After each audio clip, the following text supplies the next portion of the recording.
কি ভয়ঙ্কর কাণ্ড আমাদের প্রতিবেশী দেশ নেপালে। প্রধানমন্ত্রীকে ঘিরে রাজনৈতিক ভূমিকম্প আর অর্থমন্ত্রীর উপর সরাসরি হামলা, এই দুই ঘটনাই পুরো দেশকে কাঁপিয়ে দিয়েছে। আজ আমরা জানব ঠিক কী ঘটেছে নেপালের প্রধানমন্ত্রী ও অর্থমন্ত্রীর সঙ্গে। নেপালের প্রধানমন্ত্রী কেপি শর্মা ওলি ক্রমবর্ধমান আন্দোলন ও রক্তক্ষয়ী সংঘর্ষের মধ্যে শেষ পর্যন্ত পদত্যাগ করতে বাধ্য হয়েছেন।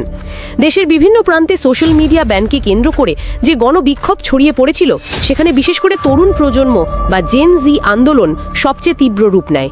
সংসদ ভবনে আগুন, সরকারি দপ্তরে হামলা, সব মিলিয়ে সরকারের ওপর চাপ এতটাই বেড়ে যায় যে প্রধানমন্ত্রী আর পদে থাকতে পারেননি। ওলির পদত্যাগ দেশটিকে রাজনৈতিক অচলাবস্থায় ফেলে দিয়েছে, যা নেপালের ইতিহাসে বড় টার্নিং পয়েন্ট হিসেবে দেখা হচ্ছে। শুধু প্রধানমন্ত্রী নন, নেপালের অর্থমন্ত্রীও রাস্তায় নেমে মারধরের শিকার হন।